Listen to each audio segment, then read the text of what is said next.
Antonio, hay más melones que se están abriendo y desde luego que el foco está puesto sin duda en el Mar Rojo, estas tensiones, estos ataques de los hutíes, como bien está explicando Antonio, estos bombardeos que tuvieron lugar ya el pasado viernes por parte de Reino Unido, también por parte de Estados Unidos y que también tuvieron lugar en el día de ayer, más bombardeos en Yemen. Decía Estados Unidos que estaba contra posiciones de antimisiles, contra antibuques, pues un poco en la línea de lo que decía Antonio, ¿no? Que está como defendiéndose, protegiéndose, pero Pedro, hablando de escaladas, desde luego la del Mar Rojo ya lleva bastante tiempo y también parece que va más en lugar de ir a menos, porque Estados Unidos está pasando también al ataque, con los demócratas también en este caso, que es curioso.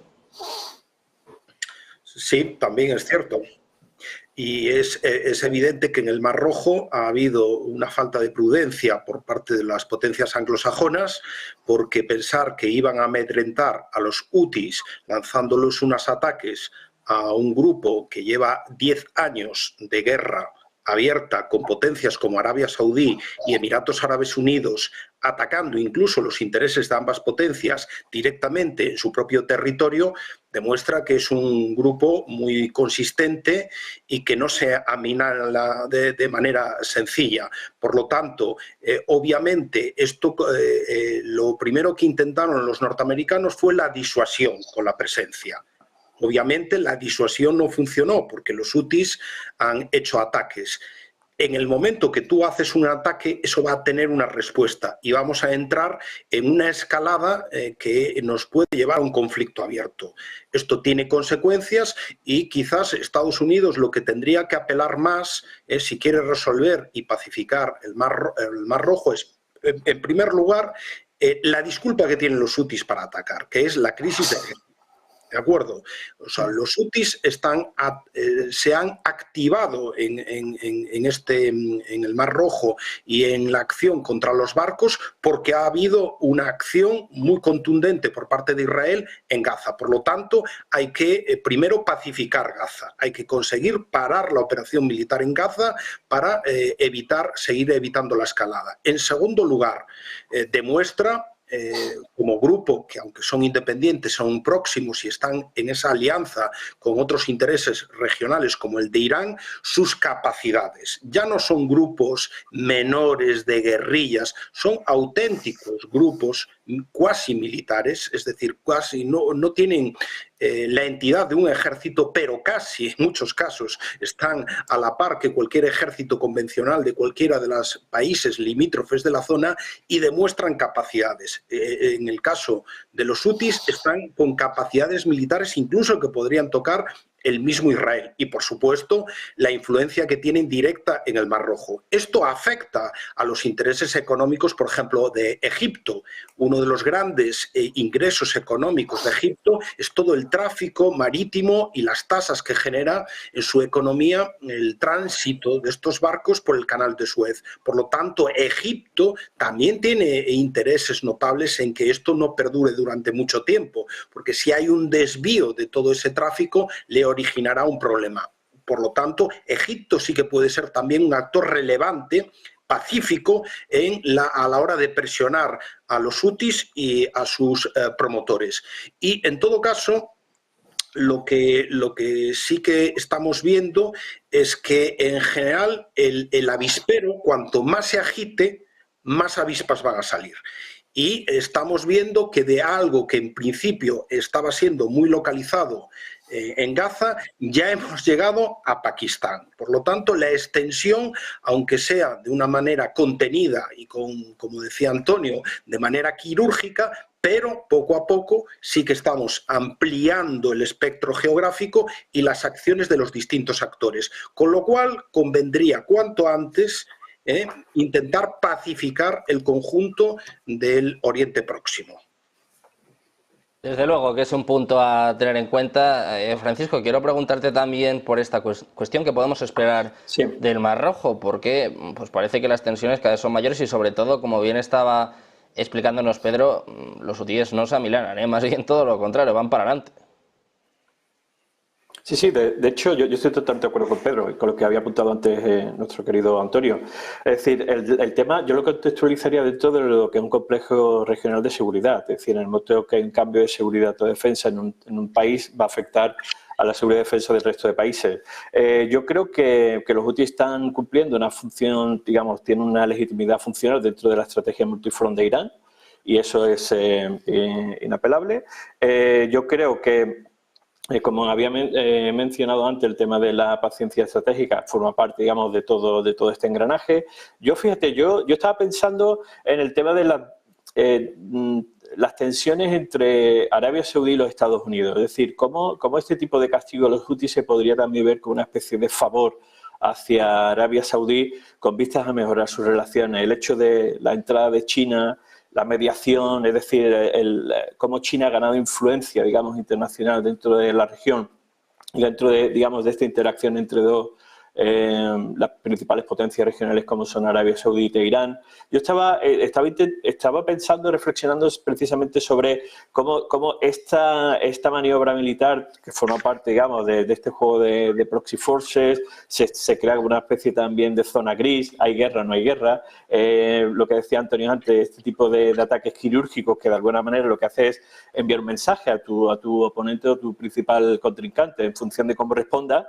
Se crea una especie de juego de deterrence game, ¿no? De si te pasas de una determinada línea, como está pasando, por ejemplo, en el norte de Israel o en el sur del Líbano, pues yo te iré, de alguna manera, escalando en cuanto al uso de la fuerza, hasta que yo lo que preveo es que se produzca lo que se llama una sorpresa estratégica, que realmente haya un uso desproporcionado de la fuerza y esto realmente de paso a una escalada definitivamente regional plenamente abierta, ¿no? Que yo creo que por ahí van los tiros. Espero estar equivocado, ya te iré contando.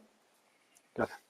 Antonio, ¿cómo lo ves tú? ¿Es posible una escalada regional? Por cierto, antes de que me contestes, quiero avisarle que tenemos en paralelo, lo están viendo en sus pantallas, estamos pendientes durante esta semana del foro de Davos. Está hablando allí la presidenta del Banco Central Europeo, está hablando allí Christine Lagarde, que enseguida vamos a conectar un poco para ver cuáles son las claves de lo que está diciendo en un momento complicado para el Banco Central Europeo, que no sabe si va a recortar tipos o no, por lo menos en la próxima reunión. Pero, Antonio, mirando de nuevo al Mar Rojo, mirando a esta escalada regional, quiero que nos cuentes qué opciones hay, si cada vez hay más opciones, más probabilidades, cada vez parece más posible.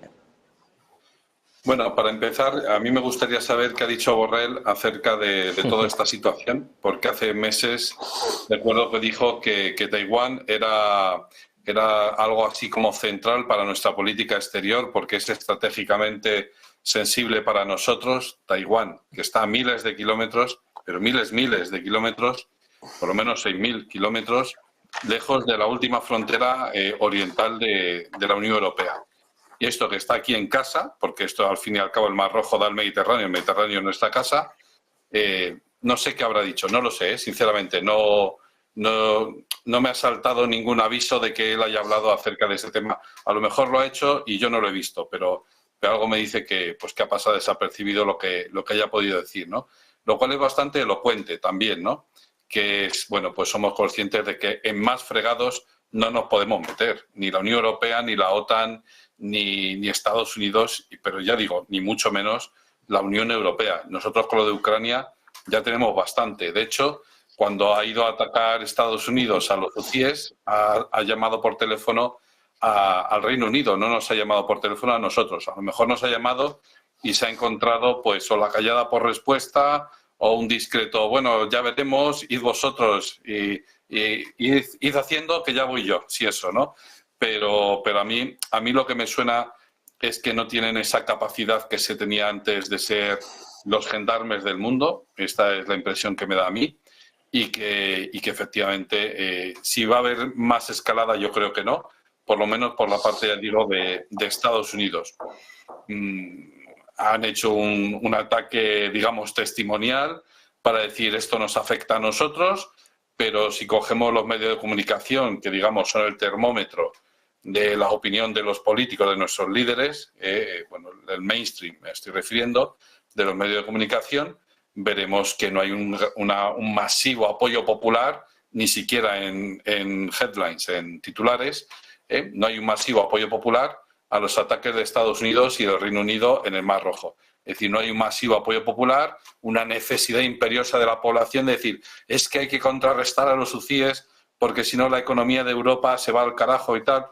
pues sí, hay algunos analistas que han señalado la importancia de lo que decía Pedro antes, del tráfico marítimo, que ya no va por Egipto, por el canal de Suez, sino que ahora va por el Cabo de Buena Esperanza, dando un buen rodeo, lo que va a incrementar el precio de los productos, todo lo que queráis, pero yo creo que ya estamos un poquito saturados de ese tipo de titulares o de ese tipo de mensajes que provienen de nuestros líderes políticos, de es necesario intervenir, ya digo, en Taiwán, porque si no nos morimos todos, ¿no? Entonces, de tanto utilizar el botón del pánico, nunca mejor dicho, pues al final el pánico ya no es efectivo, ¿no? Entonces, por eso decía Francisco a lo mejor que espera una acción estratégica, un golpe estratégico fuerte, porque ese shock a lo mejor sí que es un game changer, ¿no? Es decir, un cambio en la dinámica del juego.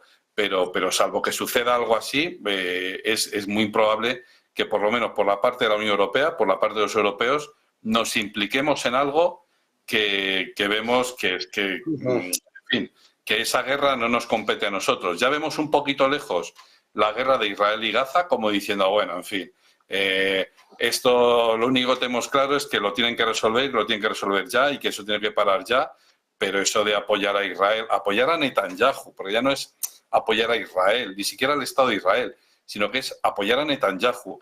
Aquí en la Unión Europea, aquí en España por lo menos, eso de apoyar a Netanyahu suena como a... qué pereza me da apoyar a un tío que sabemos que va a acabar en la cárcel en 5 meses. Porque esto, a nadie se le escapa esta cuestión. Netanyahu, más pronto que tarde, va a acabar en la cárcel. Y va a acabar fuera del gobierno y va a acabar totalmente desprestigiado. Y lo último que quería señalar con la cuestión de Israel y Gaza. Es un conflicto lamentable, en todos los sentidos. Es lamentable. Pero hay que tener en cuenta cómo se ha llegado hasta ahí. Es decir, ya aparte de la cuestión del conflicto en sí entre los palestinos y los israelíes, que eso por supuesto hay que tenerlo en cuenta, yo me refiero a la otra parte, que es cómo está el electorado de Israel.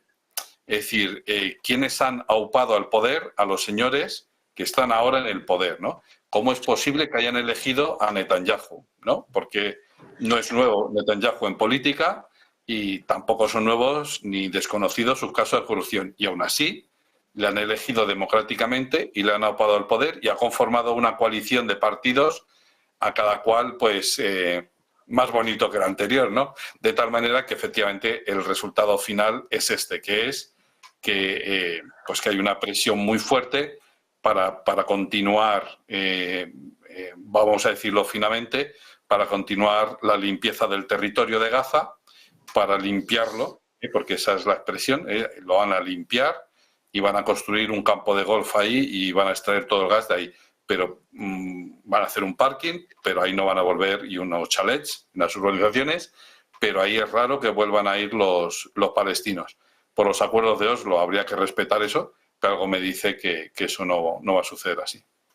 Pues Antonio, yo os voy a pedir que vosotros tampoco os vayáis, nosotros también vamos a